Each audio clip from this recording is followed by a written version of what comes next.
ಹೇಳ್ರಪ್ಪ ಹೇಳ್ರ. ಇನ್ನು ಮುಂದೆ ಆದ್ರೂ ಇಂಥ ಕಚಡ ಕೆಲಸ ಮಾಡೋದನ್ನ ಬಿಡ್ಬೇಕು ಅವರು. ಇವನ್ ಯಾರೋ ಎಣ್ಣೆ ಗಾಡಿ ಶಾಂತಿ ಭಂಗ ಉಂಟು ಮಾಡೋ ಕೆಲಸನ ಮಾಡಬಾರ್ದು. ಅವನು ಯಾರೋ ಬಂದು ಅವನೇ ಪ್ರತಾಪ ಅಂತ, ಪ್ರತಾಪ ಸಿಂಹ ಅಂತ ಹೆಸರು ಇಟ್ಬಿಟ್ಟವ್ರು ಅಪ್ಪಿತಪ್ಪಿ. ನಾಯಿ ಅಂತ ಇಡಬೇಕಾಯ್ತು ಅವನ ಹೆಸರು ಮುಂದೆ. ಅಯ್ಯೋ ನಿನ್ ಪಿಂಡಾಲೇ, ನಿನ್ನ ಮುಖ ನೋಡಿದ್ರೇನೆ ನಿನ್ನ ಸಿಂಹ ಅಂತ ಅಪ್ಪಿತಪ್ಪಿ ಇಟ್ಬಿಟ್ಟವ್ರೆ ಅವ್ರು ಯಾರೋ. ಅವನು ಹಿನ್ನೆಲೆ ಗೊತ್ತಾ ಯಾರಿಗಾದ್ರು?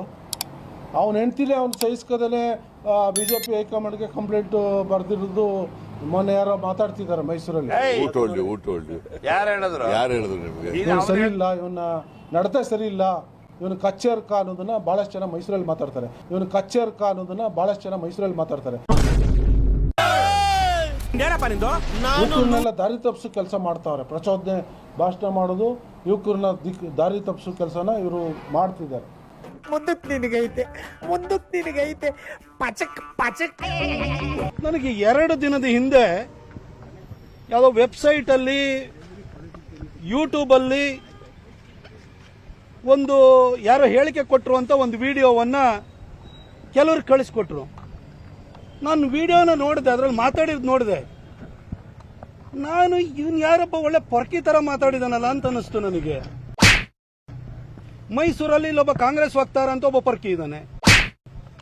ಅಲ್ಲಿ ಚಿಕ್ಕಬಳ್ಳಾಪುರದಲ್ಲಿ ಅಲ್ಲೊಬ್ಬ ಇನ್ನೊಬ್ಬ ಎಲ್ಲಾರನ್ನೂ ಅಪ್ಪ ಅಪ್ಪ ಅಂತ ಕರೀತಾರ, ಪರ್ಕಿ ತರ ಮಾತಾಡೋನು ಇದ್ದಾನೆ. ಇದ್ಯಾವ್ರಪ್ಪ ಮದ್ದೂರದಲ್ಲಿ ಹೊಸ ಪರ್ಕಿ ಬಂದಿದ್ದಾನಲ್ಲ ಅಂತ ನನಗೆ ಅನ್ನಿಸ್ತು. ಕೊನೆ ಗೊತ್ತಾಗಿದ್ದು ಯಾರಪ್ಪ ಅಂದ್ರೆ ಅಲ್ಲಿ ಸನ್ಮಾನ್ಯ ಶಾಸಕರಾಗಿರುವಂತಹ ಉದಯ್ ಕದಲೂರು ಅಂತ ಗೊತ್ತಾಯ್ತು. ನನಗೆ ಆಶ್ಚರ್ಯ ಆಯ್ತು. ಅಲ್ಲೇನೋ ಹಿನ್ನೆಲೆ ಬಗ್ಗೆ ಮಾತಾಡ್ತಾ ಇದ್ದಾರೆ, ಯಾವುದೋ ಪತ್ರದ ಬಗ್ಗೆ ಮಾತಾಡ್ತಾ ಇದ್ದಾರೆ, ಹೆಸರಿಗೆ ಹಿಂದೆ ಮುಂದೆ ನಾಯಿ ಸೇರಿಸಿ ಮಾತಾಡ್ತಾ ಇದ್ದಾರೆ. ಪರ್ಕಿಗಳಷ್ಟೇ ಈ ತರ ಮಾತಾಡಕ್ ಸಾಧ್ಯ. ಸನ್ಮಾನ್ಯ ಶಾಸಕರಾದಂಥವ್ರು ಈ ರೀತಿ ಮಾತಾಡ್ಲಿಕ್ಕೆ ಸಾಧ್ಯ ಇಲ್ಲ. ನನ್ನ ಪ್ರತಾಪ್ ಸಿಂಹನ್ ಹಿನ್ನೆಲೆ ಗೊತ್ತಾ ಅಂತ ಕೇಳ್ತಿದ್ದಾರೆ. ಉದಯ್ ಅವರೇ, ಪ್ರತಾಪ್ ಸಿಂಹ ಗಾಂಧಿನಗರದಲ್ಲಿ ಲಾಡ್ಜ್ ರೂಮ್ ಮಾಡ್ಕೊಂಡು ಇಸ್ಪೀಟ್ ಆಡಿಸ್ಕೊಂಡು ಬಂದಿಲ್ಲ. ಕಸಿನೋದಲ್ಲಿ ಟೇಬಲ್ ಬುಕ್ ಮಾಡಿಕೊಂಡು ಜನರಿಗೆ ಹೆಣ್ಣು ಎಣ್ಣೆಯನ್ನ ಫ್ರೀ ಆಗಿ ಕೊಟ್ಬಿಟ್ಟು ಕಾಸು ಮಾಡಿಬಿಟ್ಟು ಜನರಿಗೆ ಕವರಿ ಕೊಟ್ಬಿಟ್ಟು ಲಾಟ್ರಿ MLA ಆಗಿ ಬಂದಿಲ್ಲ. ನಾನೊಬ್ಬ ರೈಟರ್ ಆಗಿ ಬಂದಿರೋಂಥವನು. ದಯವಿಟ್ಟು ನೀವು ಶಾಸಕರಿದ್ದೀರಿ, ನಿಮ್ಮ ಹಿನ್ನೆಲೆಯಲ್ಲೇ ತರನೇ ಬೇರೆಯವ್ರನ್ನ ನೋಡಕ್ ಹೋಗ್ಬೇಡಿ. ನೀವು ಈ ರೀತಿ ನಿಮ್ಮ ಬಾಯಲ್ಲಿ ಈ ತರ ಮಾತುಗಳೆಲ್ಲ ಬರಬಾರ್ದು ಸರ್. ಈ ತರ ಮಾತೇನಿದೆಯಲ್ಲ, ನೀವು ಈ ಹಿಂದೆನೂ ಕೂಡ ನಮ್ಮ ಶ್ರೀರಂಗಪಟ್ಟಣದ ರವೀಂದ್ರ ಶ್ರೀಕಂಠಯ್ಯ ಅವ್ರ ಬಗ್ಗೆನೂ ಇದೇ ತರ ಮಾತಾಡಿದ್ರಿ. ನೀವು ಏನು ಕಚ್ಚೆ ಗಿಚ್ಚೆ ಇವೆಲ್ಲ ಮಾತಾಡ್ತಿದ್ದೀರಿ ಸರ್. ನೀವೆಲ್ಲ ಏನು ಈ ತರ ಜೂ ಗೀಜು ಎಲ್ಲ ಓಡಾಡ್ತಾ ಇರ್ತೀರಿ. ಬಹುಶಃ ಈ ತರ ಬೇರೆಯವ್ರ ಬಗ್ಗೆ ಎಲ್ಲ ನೀವು ಈ ತರ ಕಚ್ಚೆ ಗಿಚ್ಚೆ ಎಲ್ಲ ಮಾತಾಡ್ತಿರಲ್ಲ. ನೀವು ಮನೇಲೇ ಇರ್ತಿರೋ ಕ್ಷೇತ್ರದಲ್ಲಂತೂ ಇಲ್ಲ, ಮನೇಲಿ ಇರ್ತಿರೋ ಗೊತ್ತಿಲ್ಲ.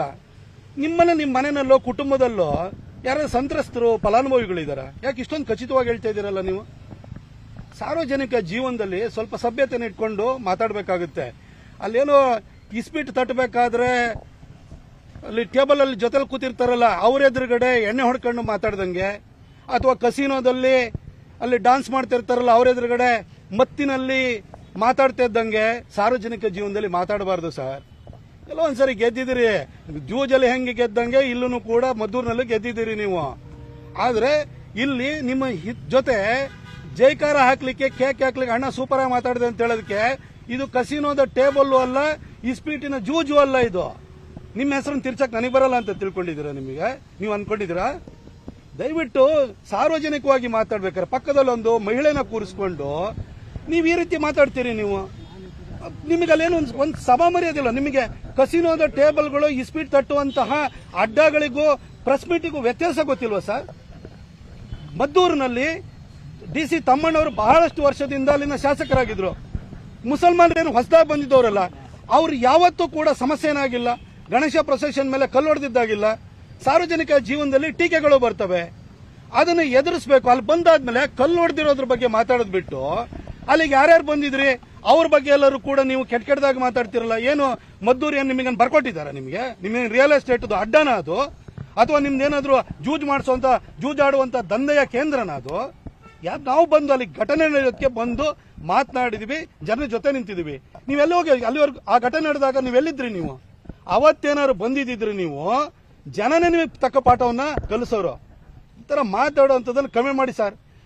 ನಿಮ್ಗೆ ಒಬ್ಬರಿಗೆ ಭಾಷೆ ಬರುವಂಥದ್ದಲ್ಲ, ನಮಗೂ ಬರುತ್ತೆ. ನಿಮ್ಮಂಥವ್ರಿಗೆ ಬಹಳ ಜನನ, ಲಕ್ಷಾಂತರ ಜನರನ್ನ ನಾನೊಬ್ಬ ರೈಟರ್ ಆಗಿ ಓದಿಸಿದ್ದೀನಿ. ನಿಮ್ಮ ಭಾಷೆ ನನಗೂ ಬರುತ್ತೆ. ಆದ್ರೆ ನಮ್ಮ ತಾಳ್ಮೆನ ಪರೀಕ್ಷೆ ಮಾಡಬೇಡಿ. ಇಲ್ಲಿ ಏನೋ ಮೈಸೂರಲ್ಲಿ ಒಬ್ಬ ಪೊರ್ಕಿ ಇದಾನಲ್ಲ, ಆ ಪೊರ್ಕಿ ತರ ನೀವು ಮಾತಾಡಬೇಡಿ. ನೀವು ಮುನ್ನ ಶಾಸಕರಿದ್ದೀರಿ. ನೀವು ಆ ಪೊರ್ಕಿನ 5 ಸರಿ ಜನ ಸೋಲ್ಸಿದ್ದಾರೆ. ಅವನಿಗೆ ಜನನೇ ಅವ್ನಿಗೆ ಹಣಪಟ್ಟಿ ಕಟ್ಟಿದ್ದಾರೆ. ನಿಮ್ಗೂ ಗೊತ್ತಿಲ್ಲದೆಲ್ಲ ಜನ ಗೆಲ್ಸ್ಬಿಟ್ಟಿದ್ದಾರೆ ಈ ಸರಿ. ಇನ್ನೊಂದ್ಸರಿ ಉಳಿಸ್ಕೊಳ್ಬೇಕು ಅಂತಂದ್ರೆ ಸ್ವಲ್ಪ ಗೌರವಯುತವಾಗಿ ಸಾರ್ವಜನಿಕ ಜೀವನದಲ್ಲಿ ನಡ್ಕೊಳ್ಳೋ ಕೆಲಸವನ್ನ ನೀವು ಮಾಡಿ. ಆಮೇಲೆ ನಿಮಗೆ ಪಿತೃ ಸಮಾನರಾಗಿ ಸಿದ್ದರಾಮಯ್ಯ ಸಾಹೇಬ್ರಿದ್ದಾರೆ. ಅದೇ ರೀತಿನಲ್ಲಿ DK ಶಿವಕುಮಾರ್ ಅವರಿದ್ದಾರೆ. ಏನ್ ಪತ್ರ ಅಂತಿಲ್ಲ, ಎಲ್ಲಿದೆ ಪತ್ರ ತೋರಿಸ್ರಿ. ಸುಮ್ಮನೆ ಏನೇನೋ ಕೂತ್ಕೊಂಡು ಮನೆಯವ್ರನ್ನೆಲ್ಲ ಎಳ್ಕೊಂಬರೋಂಥ ಕೆಲಸ ಮಾಡಬೇಡಿ. ನಿಮ್ಮನೆಯವ್ರ ಬಗ್ಗೆ ನಾನು ಎಲ್ಲರ ಬಗ್ಗೆ ಕಚಾರಕರು ಅಂತ ಹೇಳ್ತಿರಲ್ಲ, ಹಾಗಾದ್ರೆ ನಿಮ್ಮನೆಗೆ ನಿಮ್ಮ ಕುಟುಂಬಕ್ಕೆ ಯಾರು ಬಂದೋಗ್ತಿರ್ತಾರ? ಏನ್ ಮಾತಾಡ್ತೀರಿ ಉದಯ್? ಗೌರವಯುತವಾಗಿ ಮಾತಾಡೋಂಥದ್ದು ಕಲ್ತ್ಕೊಳ್ಳಿ. ನಿಮ್ಮೂರು ಮದ್ದೂರಿಗೆ ಬಂದ್ಬಿಟ್ಟು ನಾನು ಮಾತಾಡಿ ಹೋಗಿರೋದು. ಅಲ್ಲಿ ಬಂದು ನಿಮ್ಮೂರನ್ನಲ್ಲೇ ಕೂತ್ಕೊಂಡ್ಬಿಟ್ಟು 4 ಜನ ಪತ್ರಿಕಾಗೋಷ್ಠಿಯಲ್ಲಿ ಮಾತಾಡಲ್ಲ, ಜನ ಸಮುದಾಯದ ಎದುರುಗಡೆ ಬಂದು ಮಾತಾಡ್ರಿ. ಬೇಕಾದ್ರೆ ಅಲ್ಲಿ ಕರೆಸಿ, ನಾನು ಬರ್ತೀನಿ. ಇನ್ನಾದ್ರೂ ಕೂಡ ನಿಮ್ಮ ಹಿನ್ನೆಲೆ ಏನಿತ್ತಲ್ವಾ ಅದನ್ನೆಲ್ಲ ಬಿಟ್ಬಿಟ್ಟು ಈ ಜೂಜುಕೋರ ಎದುರುಗಡೆ ಮಾತಾಡುವಂತ ಭಾಷೆ ಇದೆಯಲ್ಲ ಅದನ್ನು ಬಿಟ್ಬಿಟ್ಟು ನೀವೊಬ್ಬ ಜನಪ್ರತಿನಿಧಿ ಅನ್ನೋದನ್ನ ಅರ್ಥ ಮಾಡ್ಕೊಂಡು ಇನ್ನು ಮುಂದೆ ಮಾತಾಡಿ ಅಷ್ಟೇ.